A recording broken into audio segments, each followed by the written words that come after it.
স্টুডেন্টরা সবচেয়ে জিনিসটা ভয় পায় যে সিম্পল, কম্পাউন্ড এবং কমপ্লেক্স সেন্টেন্সে আসলে তারা কিভাবে পরিবর্তন করবে।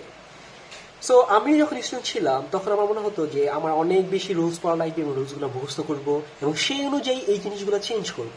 কিন্তু আমি যখন ডে বাই ডে আমি যখন স্টুডেন্টকে পড়াতে শুরু করলাম তখন আমি আসলে রিয়েলাইজ করলাম আসলে কোনো গ্রামার বলতে গ্রামারে কোনো রুলসই নেই। আসলে তুমি যদি বাংলাটা জানো তাহলে সহজেই, তুমি বাংলাটাকে যদি ইংলিশ করে দাও তাহলে সহজেই এটা একটা সেন্টেন্স থেকে আরেকটা সেন্টেন্সে পরিবর্তন হয়ে যাবে। এবং আমাদের এখানে একটা জিনিস মাথায় রাখা লাগবে, পরীক্ষায় একটা সেন্টেন্স দেওয়া থাকবে, সেখানে বলা থাকবে পাশে যে কম্পাউন্ড করতে অথবা কমপ্লেক্স করতে, সিম্পল করতে। ফার্স্টলি আমার জন্য চ্যালেঞ্জ হলো এই সেন্টেন্সগুলো চেনার উপায়। সো আমরা তোমাদেরকে সিম্পল সেন্টেন্সের স্ট্রাকচারটা কি, বা তুমি একটা পরীক্ষা একটা কোশ্চেন দেখলেই যাতে খুব সহজেই তুমি এই সিম্পল সেন্টেন্সটা চিনে যেতে পারো, পাশাপাশি একটা কম্পাউন্ড সেন্টেন্স তুমি চিনে যেতে পারো, পাশাপাশি কমপ্লেক্স সেন্টেন্স যেন তুমি চিনে যেতে পারো, সেই স্ট্রাকচারগুলো আমরা এখানে আলোচনা করবো। এখানে দেখো আমরা কিছু নতুন নতুন টার্ম নিয়ে আলোচনা করবো, যে টার্মগুলো তুমি হয়তো আগে কখনো শুনোনি, কিন্তু এইটা তোমাকে বিলিভ করতে হবে। তুমি যখন একটা সেন্টেন্স লিখতে চাও অথবা তুমি যখন একটা সেন্টেন্স লেখো, তুমি কিন্তু এই টার্মগুলো ইউজ করো, কিন্তু তুমি এই টার্মগুলো জানো না। কিন্তু এই টার্মগুলো যদি আমরা এখন থেকে জানি তাহলে আমাদের রাইটিং স্কিলটাও বাড়বে। আমরা রাইটিংয়ের জন্য আমরা সামনে আমাদের ভিডিও আসবে, সেখানে কিন্তু আমরা এই টার্মগুলোর আলোচনা করবো। সো আমরা এই ভিডিওতে যদিও আমরা এখানে একটু বেশি কথা বলবো এই নতুন নতুন টার্মগুলো নিয়ে, কিন্তু এইগুলো কিন্তু তোমার হেল্পফুল। তার মানে তোমার কাছে বোরিং লাগলেও এই জিনিসগুলো তোমাকে একটু ভিডিওটা যেহেতু একটু লং হবে, তারপর তোমাকে এই ভিডিওটা একটু শুনতে হবে। কারণ আমরা উৎকর্ষ পরিবার, আমরা স্ট্যান্ডার্ড অথবা কোয়ালিটির দিক থেকে আমরা কিন্তু কোনো আপোষ দেবো না। তোমাকে আমাদের ভিডিওটা একটু বড় হতে পারে, কিন্তু আমাদের ভিডিওর কন্টেন্টটা কিন্তু অনেক বেশি রিচ হবে এবং এটা তোমাকে অবশ্যই প্রথম থেকে শেষ পর্যন্ত আমাদের যে মেসেজটা যে আমরা তোমাদেরকে দিচ্ছি সেটা কিন্তু তোমাদেরকে রিয়ালাইজ করতে হবে। সো আমরা যেটা বলতেছিলাম যে একটা সিম্পল, কম্পাউন্ড এবং কমপ্লেক্স সেন্টেন্সকে চেনার আসলে উপায় কি। আমরা একটা সিম্পল সেন্টেন্স কীভাবে চিনবো? দেখো, একটা সিম্পল সেন্টেন্স চেনার উপায় হলো একটা সিম্পল সেন্টেন্সে শুধুমাত্র একটা প্রিন্সিপাল ক্লজ থাকবে। প্রিন্সিপাল ক্লজ কি আমি ডেফিনেটলি শিওর যে তুমি এই জিনিসটা জানো না, অনেক হয়তো জানো, but most of the student এই জিনিসটা জানে না। আমরা এই জিনিসটা নিচে পরে ক্লিয়ার করতেছি। দেখো, তার মানে হলো, দেখো প্রিন্সিপাল ক্লজ মানে সাবজেক্ট এবং একটা ভার্ব থাকলে সেটাকে আমরা একটা প্রিন্সিপাল ক্লজ বলি। সেকেন্ড, দেখো কম্পাউন্ড সেন্টেন্স, তার মানে হলো এখানে যে স্ট্রাকচার থাকবে এখানে দুইটা প্রিন্সিপাল ক্লজ থাকবে, রাইট? পাশাপাশি and, or, but, yet, so এগুলা দ্বারা এই দুইটা প্রিন্সিপাল ক্লজ সংযুক্ত থাকবে। কমপ্লেক্স সেন্টেন্সে একটা প্রিন্সিপাল ক্লজ থাকবে এবং একটা অথবা এর বেশি ডিপেন্ডেন্ট ক্লজ থাকবে। এবং এই ডিপেন্ডেন্ট ক্লজের স্ট্রাকচারটা কি এটা আমরা এখানে হালকা পাতলা দেখে নিই এবং পরে এটা ডিটেলস আমরা আলোচনা করবো। ডিপেন্ডেন্ট ক্লজের স্ট্রাকচারটা এরকম যে এখানে ক্লজ মার্কার থাকবে, তারপর একটা সাবজেক্ট থাকবে, তারপর একটা ভার্ব থাকবে। সো এর আগের যে পেজটা ছিল সেখানে আমরা ক্লজ নিয়ে, প্রিন্সিপাল ক্লজ, ডিপেন্ডেন্ট ক্লজ নিয়ে অনেক কথাবার্তা বলছি। সো এই পেজটাতে আমরা জিনিসটা আসলে ক্লিয়ার করবো। তুমি আসলে ক্লজ বলতে আসলে কি বুঝাবে, বা ক্লজ কয় ধরনের হতে পারে, এটা ডিটেলস আমরা এখানে আলোচনা করব। এখানে আমরা দেখতে পাচ্ছি, দেখো ক্লজ মানে হলো বাক্যের একটা অংশ। তার মানে হলো এটা পুরোপুরি বাক্য বলা যায় না, অনেক সময় বাক্য বলা যায়, বাট এইটা বাক্যের একটা অংশ হিসেবে কাজ করে। এবং এটার স্ট্রাকচারটা কি, এটা প্রথমে একটা সাবজেক্ট থাকে এবং ফিনেট ভার্ব থাকে। তোমাদের কাছে এই ফিনেট ভার্বের টার্মটা নতুন লাগতে পারে, কিন্তু আমরা এই জিনিসটা একটু পরে ক্লিয়ার করতেছি। দেখো স্পষ্ট জিনিসটা আরো পরে হবে। ক্লজ মানে হলো বাক্যের অংশ। এই ক্লজটা দুই ধরনের হতে পারে প্রধানত। একটা হলো প্রিন্সিপাল ক্লজ, মানে প্রধান যে ক্লজটা থাকবে, আর একটা হলো ডিপেন্ডেন্ট ক্লজ। তার মানে হলো এখানে প্রিন্সিপাল ক্লজ এইটা একটা সেন্টেন্সে থাকতেই হবে, আর ডিপেন্ডেন্ট ক্লজ একটা সেন্টেন্সে থাকতেও পারে, নাও পারে। তার মানে হলো আমরা এখন দেখবো যে একটা প্রিন্সিপাল ক্লজের স্ট্রাকচারটা আসলে কি। স্ট্রাকচারটা হলো একটা সাবজেক্ট থাকবে এবং একটা ফিনেট ভার্ব থাকবে। আবারও ফিনেট ভার্ব মানে কি সেটা কিন্তু তোমার কাছে এখনো স্পষ্ট নয়। ডিপেন্ডেন্ট ক্লজ তার মানে হলো এখানে আমাকে প্রথমেই যেটা স্ট্রাকচারে থাকবে একটা ক্লজ মার্কার থাকবে, তারপরে অনেক সময় সাবজেক্ট থাকবে, অনেক সময় সাবজেক্ট নাও থাকতে পারে, তারপরে একটা ফিনেট ভার্ব আমার এখানে থাকবে। আমরা ফিনেট ভার্ব নিয়ে অনেক কথা বলছি। সো আমরা চলে যাবো ভার্বের ফর্মগুলোর দিকে। দেখো ভার্বের ফর্মগুলো মোটামুটি 6 ধরনের হতে পারে। একটা ভার্বের ফর্ম 6 ধরনের হতে পারে, যেরকম base form, present form, past form, plus participle form, present participle form এবং ইনফিনিটিভ। আমরা যদি একটা ভার্বের দিকে তাকাই তাহলে ভার্বগুলো কীভাবে চেঞ্জ হচ্ছে একটা ফর্ম থেকে আমরা জিনিসটা দেখলে আরও ক্লিয়ার হবে। সি মানে হলো এটা ভার্বের বেস ফর্ম। প্রেজেন্ট ফর্মও সি থাকবে এবং পাস্ট ফর্মে এটা স হয়ে যাবে, পাস্ট পার্টিসিপেল এটা সিন এবং প্রেজেন্ট পার্টিসিপেল এটা সিং মানে ভার্ব প্লাস আইএনজি এবং ইনফিনিটিভে এটা টু প্লাস ভার্ব মানে টু সি। আরেকটা জিনিস আমাদের কাছে এখানে ক্লিয়ার ছিল না আমরা যখন স্ট্রাকচার বলতেছিলাম ডিপেন্ডেন্ট ক্লজের, ক্লজ মার্কার আসলে জিনিসগুলো কি এগুলো তোমরা হয়তো জানো, জিনিসগুলো দেখলে এখন তোমার ক্লিয়ার হবে যেগুলো আমাকে ডব্লিউএস কোশ্চেন বলি, পাশাপাশি আরো কিছু ওয়ার্ড আমরাও কিন্তু তোমার যখন সেন্টেন্সে ইউজ করি কানেক্টর হিসেবে অনেক মাঝে মাঝে আমরা এই জিনিসগুলো ইউজ করি। তো এই জিনিসগুলোকে আমরা ক্লজ মার্কার বলি, যেরকম এখানে দেখতে পাচ্ছ তোমরা, যেরকম who, which, what, when, where, whom, that, if, since, as, though, as soon as, after, before, etcetera. এখানে তোমাদের দুশ্চিন্তার কোনো কারণ নাই, কারণ এই জিনিসগুলোই আমরা কিন্তু পরবর্তীতে তোমাদেরকে পিডিএফ আকারে আমরা শীট আকারে দিব উৎকর্ষ পরিবারের পেজ থেকে। তোমাদের আমার সাথে কানেক্ট থাকা লাগবে এই ক্ষেত্রে, এবং আমাদের এই কন্টেন্টগুলো তোমাদের ফ্রেন্ড সার্কেল যারা তাদের সাথে শেয়ারও কিন্তু করতে হবে। সো আমরা 2-3টা পেজ আমরা এক্সপ্লেন করতেছিলাম যে আসলে আমরা পরীক্ষায় একটা সেন্টেন্স দেওয়া থাকবে, আসলে আমার জন্য চ্যালেঞ্জ হলো যে এটা আসলে কোন ফর্মে দেওয়া আছে, এটা কি সিম্পলে দেওয়া আছে, কম্পাউন্ডে দেওয়া আছে নাকি কমপ্লেক্সে দেওয়া আছে, সেটা আসলে আইডেন্টিফাই করা। সো এই জিনিসগুলো আমরা এখান থেকে আলোচনা করবো। এখানে আমরা কিন্তু এর আগে কিন্তু আমরা বলে আসছিলাম যে আমাদের জন্য প্রথম চ্যালেঞ্জ এটাই থাকবে যে আমরা কিভাবে একটা সেন্টেন্স থেকে আরেকটা সেন্টেন্সকে আমরা প্রথমে চিনবো, আইডেন্টিফাই করবো। প্রথমে দেখো দো, এটা কিন্তু একটা ক্লজ মার্কার, রাইট? তারপরে ইভা একটা সাবজেক্ট, ওয়াজ একটা ভার্ব। তারপরে দেখো শি একটা সাবজেক্ট, কট একটা ভার্ব। তার মানে হলো একটা সেন্টেন্সে এটাকে আমরা কিন্তু একটা ডিপেন্ডেন্ট ক্লজ বলি, রাইট? পাশাপাশি এই ক্ষেত্রে দেখো এটা কিন্তু প্রিন্সিপাল ক্লজ। আমরা কিন্তু কমপ্লেক্স সেন্টেন্সের স্ট্রাকচার যখন বলেছিলাম তখন আমরা বলেছিলাম যে একটা প্রিন্সিপাল ক্লজ থাকবে এবং একটা ডিপেন্ডেন্ট ক্লজ অথবা দুইটাও ডিপেন্ডেন্ট ক্লজ থাকতে পারে। এখানে কিন্তু একটা ডিপেন্ডেন্ট ক্লজ অলরেডি আছে, তার মানে হলো এটা একটা কমপ্লেক্স সেন্টেন্স। সেকেন্ডে দেখো Eva was late but she caught the bus. তার মানে দেখো ইভা একটা সাবজেক্ট, ওয়াজ একটা ভার্ব, এই ক্ষেত্রে শি একটা সাবজেক্ট, কট একটা ভার্ব। তার মানে অ্যাগেইন এখানে আরেকটা জিনিস কিন্তু আমাদের লক্ষণীয়, সেখানে কিন্তু একটা কনজাংশন বার্ট আছে বা কানেক্টার্স বার্ট আছে। আমরা কিন্তু বলেছিলাম এখানে দেখো যে দুইটা প্রিন্সিপাল ক্লজ এবং মাঝখানে অ্যান্ড অর বার্ট যদি যুক্ত থাকে সেক্ষেত্রে আমরা এই সেন্টেন্সটাকে বলবো কম্পাউন্ড সেন্টেন্স। এই ক্ষেত্রে দেখো একটা সাবজেক্ট একটা ভার্ব, এটা একটা প্রিন্সিপাল ক্লজ। অন্যদিকে শি কট দ্য বাস, এখানে একটা সাবজেক্ট একটা ভার্ব, এটা একটা প্রিন্সিপাল ক্লজ। এই দুইটা principal clause and or but, এখানে বার্ট আছে, বার্ট দ্বারা সংযুক্ত, তার মানে হলো এটা একটা compound sentence. In spite of being late she caught the bus, এখানে কিন্তু আমরা দেখতে হবে যে এখানে কিন্তু আমার একটা জিনিস খেয়াল রাখতে হবে যে এখানে অনেক ভার্বই কিন্তু থাকতে হবে, আমাদের তাকাতে হবে ফিনিট ভার্ব আসলে কোনটা। ফিনিট ভার্ব হলো এখানে কট, রাইট? বিং এটা একটা নন ফাইনাইট ভার্ব, কিন্তু এর আগের লেকচার আমরা দেখে আসতেছিলাম উপরে কিন্তু লেখা ছিল যে ফিনিট ভার্ব মানে হলো তিনটা ভার্বের ফর্মকে আমরা ফিনিট ভার্ব বলি। আমরা যদি আগের পেজটা চলে যাই তাহলে জিনিসটা আরো ক্লিয়ার হবে। এখানে আমরা বলিনি হয়তো জিনিসটা। এখানে দেখো ভার্বের দুইটা ফর্ম হলো ফিনিট ভার্ব, প্রেজেন্ট ফর্ম এবং পাস্ট ফর্ম, এবং নন ফাইনাইট ভার্ব হলো সিন, সিং এবং টু সি, যেটাকে আমরা বলি প্রেজেন্ট পার্টিসিপল, পাস্ট পার্টিসিপল এবং ইনফিনিটিভ। ভার্বের এই তিনটা ফর্মকে আমরা নন ফাইনাইট ভার্ব বলি, এবং এই নন ফাইনাইট ভার্বগুলো আবার ফিনিট হয়ে যায় যখন এইগুলোর আগে যখন আমরা অক্সিলারি ভার্ব আবার অ্যাড করি। সেটা পরের বিষয়, কিন্তু তোমার এখন জানতে হবে যে এই ভার্বগুলো নন ফাইনাইট ভার্ব, এই ভার্বগুলো ফাইনাইট ভার্ব। আমার একটা সেন্টেন্স হতে হলে অবশ্যই এই দুইটা ভার্ব লাগবে, রাইট? এই ভার্বটা যখন যেখানে থাকবে সেটা কিন্তু আসলে আমরা যে ভার্বের কথা বলতেছি সেই ভার্ব হিসেবে কাজ করবে না। এই ক্ষেত্রে দেখো বিইংটা কিন্তু এখানে একটা নন ফাইনাইট ভার্ব, তার মানে হলো এই জিনিসটার দিকে আমরা তাকাবো না, আমরা তাকাবো এখানে সাবজেক্ট আছে একটা, এখানে একটা ভার্ব, তার মানে এখানে একটা প্রিন্সিপাল ক্লজ, রাইট? আর এইটা এখানে একটা ফ্রেজ। ফ্রেজ আসলে কি, এই জিনিস তোমার কাছে নতুন লাগতে পারে, কারণটা হলো ফ্রেজ ক্লোজ এগুলো আমরা যখন আমরা ইংলিশে কোনো লিখি, বাংলায় কথা বলি, সেখানে আমরা ইউজ করি।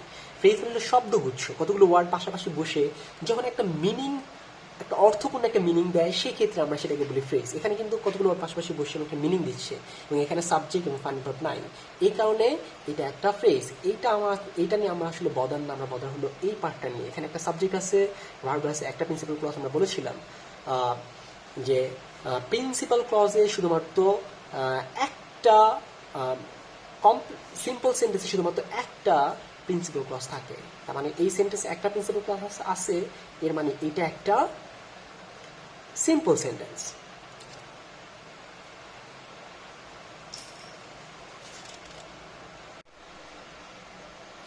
আমরা এখন শিখব কিভাবে সিম্পল থেকে কমপ্লেক্স এবং সিম্পল থেকে কম্পাউন্ডে নেওয়া যায়। সো প্রথমে দেখো একটা সেন্টেন্সে যদি সিম্পল সেন্টেন্স যদি সাবজেক্ট প্লাস ভার্ব এবং টু প্লাস ভার্ব থাকে পাশাপাশি, তাহলে আমরা কমপ্লেক্স করার সময় অবশ্যই এই সাবজেক্ট প্লাস ভার্বটা রাখবো এবং এই টুর পরিবর্তে আমরা সো দ্যাট বসাবো, তারপরে একটা সাবজেক্ট বসাবো, তারপরে ক্যান অথবা কুড বসাবো, তারপরে ভার্ব বসাবো। এবং কম্পাউন্ডে এটা আমরা কি করব, আমরা এই সাবজেক্ট ভার্বটা ঠিক রেখে আমরা টুর পরিবর্তে আমরা অ্যান বসাবো এবং সাবজেক্ট এবং ভার্ব বসাবো। সো আমরা এটা হলো রুলস, যে আমরা সিম্পল সেন্টেন্সে এভাবে থাকলে কমপ্লেক্সে এটা হবে, কম্পাউন্ডে এইটা হবে। বাট এইটার বাংলা মিনিংটা তুমি যদি জানো তাহলে তোমার রুলসটা মুখস্থ করা লাগবে না, আর এখান থেকে তুমি নিজেই একটা সেন্টেন্স ক্রিয়েট করতে পারবে, যেটা আমাদের জন্য খুব ইম্পর্টেন্ট। কারণ আমরা বারবার একটা কথা বলতেছি, তুমি রাইটিং স্কিল ভালো হয় তাহলে সেটা দ্বারা আসলে তোমার খাতাটা মূল্যায়ন করা হবে বোর্ড পরীক্ষা। কারণ টিচার তোমাকে চেনে না তুমি কিরকম স্টুডেন্ট, তোমার রাইটিং স্কিল দ্বারাই বোঝা যাবে তুমি কিরকম ভালো পারো আর কি। সো দেখো এখানে কোনো একটা সিম্পল সেন্টেন্সে যদি সাবজেক্ট প্লাস ভার্ব এবং টু প্লাস ভার্ব থাকে, এই টু প্লাস ভার্ব মানে হলো জন্য, আর কমপ্লেক্স সেন্টেন্সে আমরা এই টু প্লাস ভার্বের পরিবর্তে আমরা বসাচ্ছি সো দ্যাট এবং সাবজেক্ট, তারপরে ক্যান বা কুড, তারপরে ভার্ব। তার মানে হলো যাতে করে ডট ডট ডট করতে পারে, এর মানে হলো এটা। তারপরে কম্পাউন্ডে সাবজেক্ট প্লাস ভার্ব অ্যান্ড এবং সাবজেক্ট প্লাস ভার্ব, এই টু প্লাস ভার্বের পরিবর্তে আমরা এখানে বসাচ্ছি অ্যান্ড, মানে হলো অ্যান্ড বসাচ্ছি, মানে হলো এবং। আমরা যদি এই বাংলা এক্সাম্পলটার দিকে তাকাই, উদাহরণ দিকে তাকাই, তাহলে আমাদের কাছে জিনিসটা আরো বেশি স্পষ্ট হবে। রানা বাজারে গিয়েছিল একটি বই কেনার জন্য, এখানে দেখো জন্য আছে, এই জন্য থাকার কারণে এই সেন্টেন্সটাকে উইথাউট চেঞ্জিং দ্য মিনিং আমরা যখন কমপ্লেক্সে নিব তখন আসলে কি হবে, রানা বাজারে গিয়েছিল যাতে করে সে একটি বই কিনতে পারে, যাতে করে কিনতে পারে। এখানে দেখো এখানে বাংলা মিনিং এর সাথে কিন্তু একটা মিল রয়েছে। অন্যদিকে আমরা যখন এই সিম্পল সেন্টেন্সকে কম্পাউন্ডে লিখবো তখন আমরা কিভাবে লিখবো, রানা বাজারে গিয়েছিল এবং একটি বই কিনেছিল। তার মানে দেখো আমরা একটা সিম্পল সেন্টেন্সকে কিভাবে কমপ্লেক্স এবং কম্পাউন্ড করি, তাহলে আমরা এই সেন্টেন্সটাই যদি আমরা ইংলিশে বলি তাহলে জিনিসটা কিরকম দাঁড়ায়, Rana went to market to buy a book. এখানে দেখো টু প্লাস ভার্ব আছে, এই কারণে কমপ্লেক্সে যখন আমরা ট্রান্সফার করব তখন আমরা এই টু প্লাস ভার্বের পরিবর্তে আমরা বসাবো সো দ্যাট, তারপর একটা সাবজেক্ট বসাবো। যেহেতু রানা আমার এখানে একজন ব্যক্তি, এই কারণে আমরা সাবজেক্ট হিসেবে আনবো হি, এবং ক্যান বা কুড আনবো যদি প্রেজেন্ট টেন্স হয়। এখানে দেখতেই পারতেছো যদি আমি ওয়েন্ট, এটা হলো গোর পাস্ট ফর্ম, তার মানে এখানে বোঝা যাচ্ছে যে এটা একটা পাস্ট ফর্মে আছে। এই কারণে আমরা এখানে ক্যান না বসিয়ে আমরা বসাচ্ছি কুড, তারপরে যে ভার্বটা ছিল টুর পরে সেই ভার্বটা এখানে বসাবো, তারপরে বাকি অংশ যেভাবে আসে সেভাবে বসাতে হবে। কম্পাউন্ডে আমরা ঠিক একইভাবে যেখানে টু প্লাস ভার্ব ছিল ওই জায়গাটায় আমরা অ্যান বসাবো, তারপর একটা সাবজেক্ট বসাবো, তারপর একটা ভার্ব বসাবো। সো সাবজেক্ট এখানে হি বসবে কারণ রানা একজন ব্যক্তি, এবং ভার্বটা অবশ্যই এর আগের ভার্বটার সাথে অ্যালাইন করতে হবে, মানে মিল রেখে বলতে হবে। এখানে ছিল পাস্ট টেন্স, এই কারণে বাই এর পাস্ট টেন্স হবে বট, এই কারণে এখানে বট হয়ে গেল। Rana went to market and he bought a book. তারপর আরেকটা নিয়মের সাথে তোমরা খুবই পরিচিত, যে কোনো সিম্পল সেন্টেন্সে যদি ভার্ব প্লাস আইএনজি থাকে তাহলে কমপ্লেক্সের সময় আমরা হোয়েন অথবা অ্যাজ অথবা সিন্স, এরপরে সাবজেক্ট এবং একটা ভার্ব আনি। এবং কম্পাউন্ড সেন্টেন্সে আমরা সাবজেক্ট প্লাস ভার্ব এবং অ্যান্ড এবং সাবজেক্ট প্লাস ভার্ব এই স্ট্রাকচারটা ইউজ করি। কিন্তু কখনো কি জিজ্ঞেস করেছো নিজেকে যে আসলে কেন আমরা ভার্ব প্লাস আইএনজি থাকলে এই জিনিসগুলো চেঞ্জ করি? এর মানে হলো দেখো, আমরা যখন ভার্ব প্লাস আইএনজি দিয়ে কোনো সেন্টেন্স শুরু করি অথবা সিম্পল সেন্টেন্স যে ভার্ব প্লাস আইএনজি থাকে, এর মানে হলো কোনো কাজ করা বোঝায়। এবং এইটাই যখন আমি কমপ্লেক্সে নিয়ে যাব তখন যখন আমি হোয়েন অ্যাড করব তখন হবে যখন, যখন আমি অ্যাজ ইউজ করব তখন হবে যেহেতু, অথবা সিন যখন ইউজ করবে তখন এটা কারণ বুঝাবে, এবং একটা সাবজেক্ট আমার বসানো লাগবে, এবং একটা ভার্বও নতুন করে কিন্তু আমার এখানে বসানো লাগবে। কম্পাউন্ড সেন্টেন্সে এত ঝামেলা নেই, এখানে শুধু সাবজেক্ট বসাতে হবে এবং ভার্ব বসাতে হবে এবং অ্যান বসাতে হবে এবং নতুন করে একটা সাবজেক্ট আনতে হবে আর নতুন করে একটা ভার্ব আনতে হবে। আমরা যদি বাংলা এক্সাম্পলের দিকে তাকাই তাহলে জিনিসটা আরো বেশি স্পষ্ট হবে আমাদের কাছে। অকারণে বাইরে বের হয় তমাল পুলিশের পিটানো খেলো। কমপ্লেক্স করার সময় আমরা এই জিনিসটাকে আরেকটু চেঞ্জ করে বলতে পারি উইথাউট চেঞ্জিং দ্য মিনিং। যখন তমাল অকারণে বাহিরে বের হয়েছিল তখন সে পুলিশের পিটানো খেলো। অন্যদিকে কম্পাউন্ড করার সময় আমরা যখন এটা করব তখন জিনিসটা উইথাউট চেঞ্জিং মিনিংটা এরকম হবে, তমাল অকারণে বাহিরে বের হয়েছিল এবং সে পুলিশের পিটানো খেলো। তো এই সেন্টেন্সটাই যখন আমরা ইংলিশ করে বলবো তখন আসলে জিনিসটা কিরকম হবে, আমাদের এই স্ট্রাকচারের সাথে অ্যালাইন করে যদি আমরা বলি going out for nothing Tamal was beaten by the police, তার মানে হলো অকারণে বাহির হওয়ার কারণে তমাল পুলিশের দ্বারা পিটানো খেলো। এখানে যেহেতু ভার্ব প্লাস আইএনজি আছে সেহেতু আমরা কমপ্লেক্স সেন্টেন্সে আমার শুরুই করতে হবে ওয়েন, অ্যাজ, সিন্স অথবা এগুলো দ্বারা। সো এখানে দেখো যখন বুঝাচ্ছে, এখানে যখন সে বের হলো তখন সে পিটানো খেলো, এই কারণে আমরা এখানে হোয়েনটা অ্যাড করতেছি। হোয়েন মানে যখন বুঝায়, এরপরে একটা কিন্তু আমার সাবজেক্ট লাগবে। আমরা জানি এই সেন্টেন্সের সাবজেক্ট হলো তমাল, আমরা তমালকে নিয়ে আসবো। তারপরে এই গোয়িং ভার্বটাকে আমরা পাস্ট ফর্মে নিতে হবে, কারণ দেখতে হবে এই পুরো সেন্টেন্সটাই কিন্তু পাস্ট ফর্মে ছিল। দেখো এখানে তমাল was beaten by the police, মানে এখানে ওয়াজ দেখে বোঝা যাচ্ছে এটা পাস্ট ফর্মে আছে, আর এই গোয়িং ভার্বটার পাস্ট ফর্ম হবে ওয়েন্ট। এই কারণে সাবজেক্ট আনবো আমরা, এখানে যেরকম ছিল সাবজেক্ট আনতে হবে, তারপর একটা ভার্ব, আমরা ভার্বটা নিব, তারপরে যে এখানে বাকি অংশ ছিল সেটা ছিল, তারপরে এখানে তমালের বদলে আমরা হি বসাবো, তারপরে যা আছে তাই বসাই দিব। তার মানে হলো আমাকে প্রথমে এই পার্টটা চেঞ্জ করতে হবে কমপ্লেক্স করানোর সময়। আমি যখন এটা কম্পাউন্ডে চলে যাব, কমপ্লেক্স থেকে যদি কম্পাউন্ডের দিকে তাকাই তাহলে জিনিসটা অনেক বেশি ক্লিয়ার হবে। আমরা এখান থেকে হোয়েনটা সরিয়ে দিব, তমাল ওয়েন্ট আউট ফর নাথিং, এবং এখানে কমার পরিবর্তে আমরা এখানে অ্যান বসাবো, এরপরে বাকি অংশ যেভাবে আছে সেভাবে বসাবো।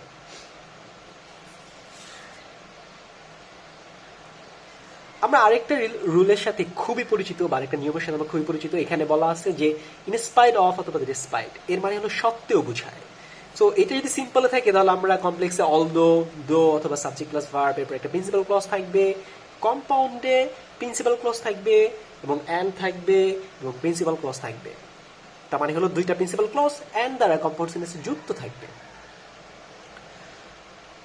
সো এখানে এর পরবর্তীতে আরেকটা নিয়ম আমরা দেখব যে without plus verb plus ING. তার মানে হলো কোনো একটা সিম্পল সেন্টেন্সে যদি without plus verb plus ING থাকে এবং এরপরে প্রিন্সিপাল ক্লজ থাকে, তাহলে কমপ্লেক্স করার সময় আমাদের শুরুই করতে হবে আনলেস। এর মানে হলো দেখো এখানে হলো এটা দ্বারা বোঝায় হলো ছাড়া, আর এখানে মানে হলো যদি না। তারপরে সাবজেক্ট প্লাস ভার্ব, অথবা আমি আরেকটা স্টাইলে করতে পারি, সেটা হলো ইফ দিব, তারপরে সাবজেক্ট দিব, তারপরে ডু নট দিব, তারপরে ভার্ব দিব, তারপরে পরবর্তী যে প্রিন্সিপাল ক্লজটা থাকবে সেই প্রিন্সিপাল ক্লজটা আমি এখানে বসাবো। আর কম্পাউন্ড করার সময় এখানে আমি শুরুই করবো ভার্ব দিয়ে, এই ভার্বটা দিয়ে উইথাউট আইএনজি এই ভার্বটা বসাবো, তারপরে এই কমার পরিবর্তে আমি একটা অর বসাবো, তারপরে যে প্রিন্সিপাল ক্লজটা ছিল সেটা আমি কম্পাউন্ড সেন্টেন্সে বসাবো। আরেকটা রুলস এরকম যে যদি কোনো একটা সিম্পল সেন্টেন্সে সাবজেক্ট, ভার্ব, অ্যাডজেক্টিভ এবং নাউন থাকে, তখন আমি সাবজেক্ট ভার্বটা একসাথে লিখে ফেলবো, এই সাবজেক্ট আর ভার্বটা একসাথে লিখে ফেলবো। তারপরে যদি ব্যক্তি ক্ষেত্রে সাবজেক্ট যদি ব্যক্তি হয় তাহলে আমরা হু আনবো, সাবজেক্ট যদি বস্তু হয় তাহলে আমরা হুইচ আনবো, সাবজেক্টে যদি কোনো বস্তু হয় তাহলে আমরা দ্যাট আনবো, এবং এরপরে একটা ভার্ব বসাবো, তারপরে গিয়ে আমি অ্যাডজেক্টিভটা বসাবো। আর কম্পাউন্ডের সময় এটা একবার ইজি, আমরা সাবজেক্ট বসাবো, ভার্ব বসাবো, তারপরে একটা অ্যান বসাবো, তারপরে সাবজেক্টটা বসাবো, তারপর ভার্ব বসাবো, তারপরে অ্যাডজেক্টিভ বসাবো।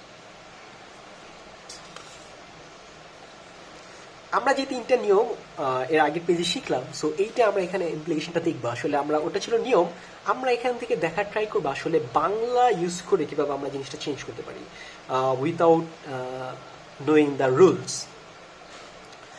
সো এখানে দেখতে পাচ্ছ আমরা বলতেছি যে ইন স্পাইট অফ অথবা ডিসপাইট অফ বিং পুর আজিম ওয়াজ অনেস্ট।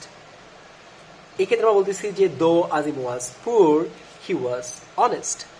কম্পাউন্ড সেন্স আমরা বলতেছি আজিম ওয়াজ পুর বাট হি ওয়াজ অনেস্ট। দেখো এই সেন্টেন্সটা আমরা কেন এখানে দো ইউজ করতেছি, এখানে কেন এখানে বাট ইউজ করতেছি, এই বাংলা জিনিসটা থেকে আমরা যদি তাকাই তাহলে জিনিসটা ক্লিয়ার হবে। গরিব হওয়া সত্ত্বেও আজিম সৎ ছিল। কমপ্লেক্সে আমরা এই কথাটাকেই উইদাউট চেঞ্জিং আমরা বলতেছি যদিও সে গরিব ছিল তবু সে সৎ ছিল। এই যদিও তবু কথাটা ইউজ করার জন্য আমার ইংলিশে আমরা একটা টার্ম জানি, সেটা হলো দো লিখতে হবে। অন্য ক্ষেত্রে দেখো আজিম গরিব ছিল কিন্তু সৎ ছিল। আমরা কিন্তু এই সিম্পল সেন্টেন্স যে মিনিংটা ছিল এই মিনিংটা কিন্তু এখনো চেঞ্জ হয় নাই। তার মানে হলো সে গরিব হওয়া সত্ত্বেও সৎ ছিল, একই কথা বোঝাচ্ছে। এখানে দেখো কিন্তু এই কারণে কিন্তু আমরা এখানে বাট বসাচ্ছি। তার মানে হলো ইনস্পাইট অফ অথবা ডিসপাইট দিয়ে কোনো সেন্টেন্স শুরু হলে কমপ্লেক্স হিসেবে দো দিব, তারপরে একটা সাবজেক্ট আনবো, সাবজেক্ট যেহেতু আজিম ছিল এখানে আজিমকে নিয়ে আসবো, তারপরে ভার্ব আনবো, তারপরে যে আজিমটা ছিল সেটা বসাবো, তারপর কমা দিয়ে এর পরবর্তী যে একটা প্রিন্সিপাল ক্লজ ছিল সেটা বসাতে হবে। এবং কমপ্লেক্স থেকে যখন আমরা কম্পাউন্ডে নিব তখন আমরা কি করব, তখন দোটা আমরা এখান থেকে সরিয়ে ফেলবো এবং আজিম ওয়াজ পুর এই কথাটা লিখবো, তারপরে কমাটা এখান থেকে উঠে যাবে, তারপর এখানে বাট বসাবো, তারপরে যে অংশটা থাকবে সেই অংশটা হবো এভাবে বসিয়ে দেব। পরবর্তী যে রুলসটা ছিল যে উইথাউট প্লাস ভার্ব প্লাস আইন যদি থাকে তাহলে কমপ্লেক্স করার সময় আমরা আনলেস বসাবো এবং কম্পাউন্ড করার সময় একটা চেঞ্জ আসবে, কমাটা উঠে গিয়ে বসবে অর। এখানে দেখো আমরা যদি বাংলার দিকে তাকাই তাহলে জিনিসটা আমাদের রুলসও মনে করা লাগবে না। কঠোর পরিশ্রম ছাড়া তুমি জীবনে উন্নতি করতে পারবে না। এই কথাটাকেই যদি আমি কমপ্লেক্সে বলি, যদি তুমি কঠোর পরিশ্রম করো তাহলে তুমি জীবনে উন্নতি করতে পারবে না। এবং কম্পাউন্ডে যদি বলি তাহলে জিনিস এরকম দাঁড়ায়, কঠোর পরিশ্রম করো অথবা তুমি জীবনে উন্নতি করতে পারবে না। এখানে আমি সিম্পল থেকে কমপ্লেক্সে নিচ্ছি এবং কম্পাউন্ডে নিচ্ছি, দুই ক্ষেত্রেই কিন্তু আমার মিনিং চেঞ্জ হচ্ছে না। এই জিনিসটা আমার একটু খেয়াল রাখতে হবে। এখানে দেখো কঠোর পরিশ্রম ছাড়া ইংলিশ হলো উইদাউট, এবং কঠোর পরিশ্রম এর হলো ওয়ার্কিং হার্ড। তার মানে হলো without plus verb plus ING থাকলে আমার কমপ্লেক্স সেন্টেন্স শুরু করতে হবে আনলেস দিয়ে, তারপর একটা সাবজেক্ট আনতে হবে। এখানে যেহেতু সাবজেক্ট ছিল ইউ, আমি ইউটা আনবো, তারপর ভার্বটা বসাতে হবে। এখানে যেহেতু প্রেজেন্ট ফর্মে আছে তার মানে ওয়ার্কিং এর প্রেজেন্ট ফর্ম হলো ওয়ার্ক, তারপর হার্ড ছিল সেটা বসাবো, তারপর কমা দিব, তারপরে যে প্রিন্সিপাল ক্লজটা ছিল হুবহু সেটা আমি এখানে বসিয়ে দিব। কম্পাউন্ডে আমি কি করব, কম্পাউন্ডে আমি উইথাউটটা উঠে যাবে, তারপরে যে ভার্বটা ছিল ভার্ব প্লাস আইএনজি, এই আইএনজিটাকে বাদ দিয়ে ভার্বটা বসাবো এবং এরপরে যে অ্যাডজেক্টিভ থাকবে সেটা বসাবো, তারপরে একটা অর বসাবো, কমাটা উঠে গিয়ে এখানে কমা ছিল, কমাটা উঠে গিয়ে একটা অর বসানো লাগবে, তারপরে সাবজেক্ট বসাবো, তারপরে ভার্ব বসাবো। তার মানে হলো এই প্রিন্সিপাল ক্লজটা আমি হুবহু এখানে বসিয়ে দেব, তাহলে আমাদের এটা কমপ্লিট হয়ে যাবে।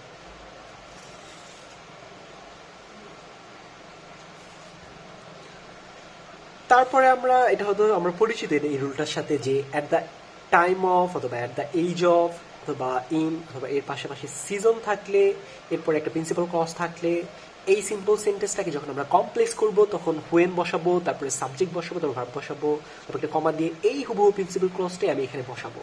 এবং কম্পাউন্ড সেন্টেন্সে আমি হোয়েনটা বাদ দিয়ে সাবজেক্টের ভার্ব বসাবো, যেরকম প্রিন্সিপাল ক্লজ বলি, এবং একটা অ্যান বসাবো এবং এই প্রিন্সিপাল ক্লজটা, তার মানে হলো এই প্রিন্সিপাল ক্লজ যেটা থাকবে সিম্পল সেন্টেন্সে এটা হুবহু এখানে বসিয়ে দেব।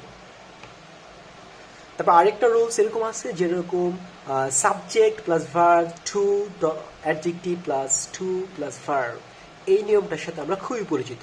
আমরা যখন টু দেখি তখন কিন্তু আমরা কমপ্লেক্স করার সময় আমরা কিন্তু এরপর এই টুর পরিবর্তে সো বসাই, তারপরে এই টুর পরিবর্তে দ্যাট বসাই, তারপরে নতুন একটা সাবজেক্ট আনতে হবে, এই সাবজেক্ট অনুযায়ী তারপরে ক্যান নট অথবা কুড নট হবে, তারপরে ভার্বটা হবে। এবং কম্পাউন্ড করার সময় আমরা সাবজেক্ট বসাবো, তারপরে ভার্ব বসাবো, এই টুর পরিবর্তে আমরা ভেরি বসাবো, তারপরে অ্যাডজেক্টিভ যেটা থাকবে সেটা এখানে বসাবো, তারপরে অ্যান বসাবো এই টুর পরিবর্তে, তারপর নতুন করে যে সাবজেক্ট আমরা এখানে এনেছিলাম ঠিক হুবহু এখানে একটা সাবজেক্ট আনতে হবে, এবং এই ভার্বটা হলো এই ভার্বটা এখানে বসাবো। এবং আরেকটা রুলস এরকম যে সাবজেক্ট প্লাস ভার্ব, এবং তুমি যখন কনফিউশনে পড়ে যাবে যে এখানে কোনো একটা রুলসের সাথে তুমি এটাকে ম্যাচ করতে পারতেছো না, তখন তুমি সিম্পল হলো তুমি ইট ইজ দিয়ে শুরু করতে হবে, ইট ওয়াজ দিয়ে। যদি এটা পাস্ট টেন্সে থাকে তাহলে ইট ওয়াজ হবে, আর প্রেজেন্ট টেন্সে থাকলে ইট ইজ হবে। তারপর আমরা এই সাবজেক্টটা বসাবো, তারপরে হু অথবা হুইচ বসাবো, তারপরে অথবা দ্যাট বসাবো, তারপরে একটা ভার্ব বসাবো, তারপরে এই অ্যাডজেক্টিভটা বসাবো। এবং প্রিন্সিপাল কম্পাউন্ড সেন্টেন্স আমরা প্রিন্সিপাল ক্লজটা বসাবো, তারপরে অ্যান বসাবো, তারপরে প্রিন্সিপাল ক্লজটা বসাবো। দেখো এই তিনটা নিয়ম আগের যে পেজে আমরা তিনটা নিয়ম শিখলাম, সো এই তিনটা নিয়ম আমরা এখানে এক্সাম্পল আকারে শেখার ট্রাই করবো। আসলে যখন আমরা রিয়েল লাইফ এক্সাম্পলগুলো দেখবো তখন আসলে প্রবলেমগুলো কিরকম হবে এবং কিভাবে আমরা সলভ করবো সেই জিনিসগুলো আমরা এখানে একটু টাচ করার ট্রাই করবো। দেখো এখানে there is a small garden in your place, এখানে দেখো একটা অ্যাডজেক্টিভ কিন্তু আছে, তার মানে হলো এটাকে যখন আমি কমপ্লেক্স করতে যাবো এই অ্যাডজেক্টিভটা বাদ দিয়ে আমি সেন্টেন্স লিখে ফেলবো। যেরকম দেয়ার ইজ আ গার্ডেন, দেখো there is a garden in our place, এতটুকু পর্যন্ত আমি লিখে ফেলবো। তারপরে যেহেতু আমি গার্ডেন নিয়ে কথা বলতেছি, আমার সাবজেক্ট হলো গার্ডেন, এই কারণে আমি একটা ক্লজ মার্কার হিসেবে আনবো হুইচ, তারপর একটা ভার্ব আনবো, তারপরে এই অ্যাডজেক্টিভটা বসাবো, তাহলে কিন্তু আমার কমপ্লেক্স সেন্টেন্সটা হয়ে গেল। তার মানে হলো কোনো একটা সিম্পল সেন্টেন্সে যদি অ্যাডজেক্টিভ থাকে তাহলে আমি এই স্টাইলে কিন্তু চেঞ্জ করতে পারি কমপ্লেক্স করার জন্য। এবং কম্পাউন্ডে আমরা কমপ্লেক্সে যদি তাকাই তাহলে জিনিসটা আরো বেশি ক্লিয়ার হবে। আমরা there is a garden in our place এতটুকু পর্যন্ত আমরা ঠিক রাখবো। এই হুইচের পরিবর্তে আমরা একটা অ্যান বসাবো, তারপর একটা অতিরিক্ত একটা সাবজেক্ট আনবো, সাবজেক্টটা যেহেতু এখানে গার্ডেন এই কারণে আসবে ইট, তারপর একটা ভার্ব আনবো, তারপরে অ্যাডজেক্টটা বসাবো, তাহলে আমার এটা একটা কম্পাউন্ড সেন্টেন্স হয়ে যাবে। তারপরে দেখো সেকেন্ড যে আমাদের রুল অথবা টপিকটা ছিল সেটা হলো at the time of raining Ashraf ওকা, মানে বৃষ্টির সময় আশরাফের ঘুম ভাঙলো। তার মানে আমরা বলেছিলাম যে অ্যাট দ্য টাইম অফ দিয়ে কোনো সিম্পল সেন্টেন্স শুরু হলে আমরা শুরু করবো হোয়েন দিয়ে, তারপর একটা সাবজেক্ট আনতে হবে। এখানে সাবজেক্ট হলো ইট, যেহেতু বৃষ্টি আমার সাবজেক্ট, তার মানে আমরা ইট আনবো, তারপরে টেন্স অনুযায়ী ভার্ব আনবো। এখানে দেখো ও কাপ, ওয়েক হলো প্রেজেন্ট টেন্স আর ও কাপ হলো পাস্ট টেন্স, এই কারণে আমরা এখানে ওক যেহেতু আছে এখানে আমরা এখানে বসাবো ওয়াজ। হোয়েন ইট ওয়াজ, তারপরে যে ভার্বটা ছিল সেই ভার্বটা বসাবো raining, when it was raining, তারপরে যে প্রিন্সিপাল ক্লজটা ছিল সেটা আমি বসাবো আশরাফ ওকা।